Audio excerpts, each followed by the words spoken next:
Assalamualaikum warahmatullahi wabarakatuh. Selamat siang untuk Pak Effendi. Kami dari kelompok 1 akan mempresentasikan Accounting for Materials. Nama saya Serwit Priscilia Devi, Prodi Manajemen. Nanti ada teman saya yang melanjutkan, Pak Diayun Ningrum. Langsung saja ya Pak. Baik, yang pertama ada sistem pengendalian biaya. Menurut ahli SGGian menyebutkan bahwa pengendalian biaya merupakan suatu proses atau usaha yang sistematis dalam menetapkan standar pelaksanaan yang bertujuan untuk perencanaan sistem informasi umpan balik, membandingkan pelaksanaan nyata dengan perencanaan, menentukan dan mengatur penyimpangan-penyimpangan, serta melakukan koreksi perbaikan sesuai dengan rencana yang telah ditetapkan, sehingga tujuan yang tercapai secara efektif dan efisien dalam menggunakan biaya.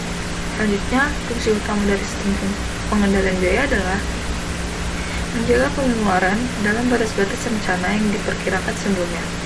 Sistem pengendalian biaya yang efektif dirancang untuk mengontrol tindakan bagi tanggung jawab atas pengeluaran biaya. Selanjutnya ada materials control. Materials control itu adalah orang yang bertanggung jawab terhadap pergerakan material di dalam suatu perusahaan atau pekerjaan. Dia bertanggung jawab mulai dari penerimaan, pengeluaran, penyimpanan, dan perawatan material yang akan digunakan untuk atau dipakai dalam pekerjaan tersebut. Selanjutnya ada deskripsi pekerja. Yang pertama, menyediakan layanan manajemen bahan untuk perusahaan dan memastikan bahan atau peralatan ditempatkan pada waktu yang tepat. Yang kedua, mengisi bahan proyek di lapangan, termasuk memeriksa, mengatur, dan memasok bahan baku ke lokasi masing-masing area kerja. Yang ketiga, koordinasi dengan pengadaan kebutuhan material terkait dalam proyek. Selanjutnya ada tugas atau pekerjaan sehari-harinya.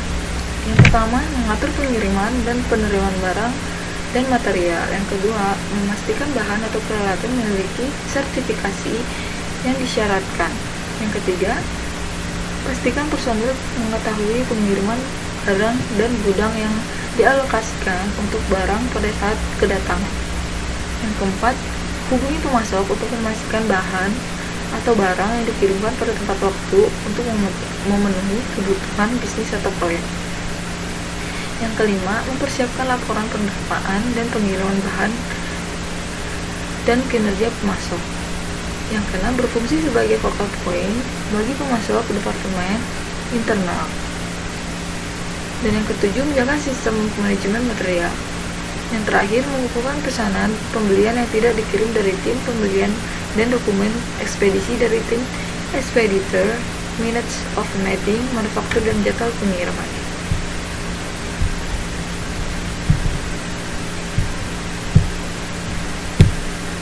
Baik, yang terakhir, pengendalian fisik material.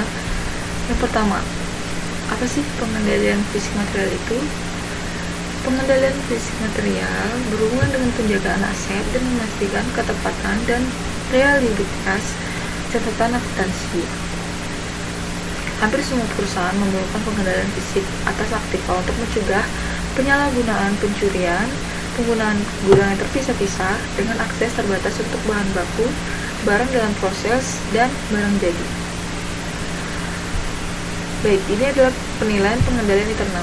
Tujuan untuk pengendalian internal atas persediaan adalah untuk meyakinkan bahwa yang pertama, adanya pengendalian yang memadai terhadap mutasi persediaan. Yang kedua, semua transaksi persediaan telah dicatat dan diklasifikasi dengan tepat. Yang ketiga, penghitungan fisik persediaan telah dijalankan sesuai prosedur yang telah ditetapkan. Yang keempat, harga perolehan persediaan telah ditentukan dengan tepat. Yang terakhir, penyesuaian atas persediaan yang bergerak lambat atau slow moving, usang dan rusak telah dilakukan dengan tepat. Baik, selanjutnya akan dilanjutkan oleh teman saya, yaitu Pak Diayun Ningrum. Saya, Pak Diayun Ningrum, akan menjelaskan pengendalian investasi material. Pembelian bahan baku. Bahan baku adalah bahan dasar yang diolah menjadi produk selesai. Ada 3 produser yang perlu diperhatikan. 1. Permintaan pembelian. 2. Pesanan pembelian. 3. Penerimaan barang.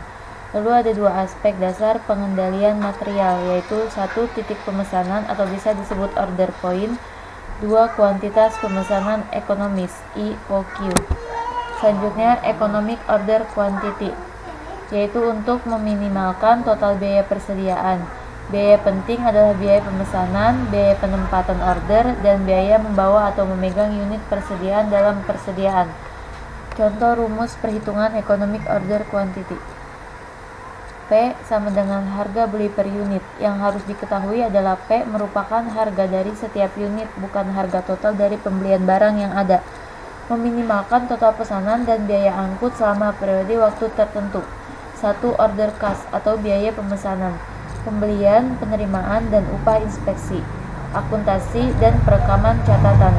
2. Carrying cost atau biaya angkut, biaya penyimpanan dan penanganan, bunga, asuransi, dan pajak properti pada persediaan. Selanjutnya, material kontrol personal. Material kontrol personal adalah orang yang bertanggung jawab terhadap pergerakan material di dalam suatu perusahaan atau pekerjaan yang bertanggung jawab mulai dari penerimaan, pengeluaran, penyimpanan, dan perawatan material yang akan digunakan atau dipakai dalam pekerjaan. Deskripsi pekerjaannya adalah menyediakan layanan manajemen bahan untuk perusahaan dan memastikan bahan dan peralatan di tempat yang tepat pada waktu yang tepat.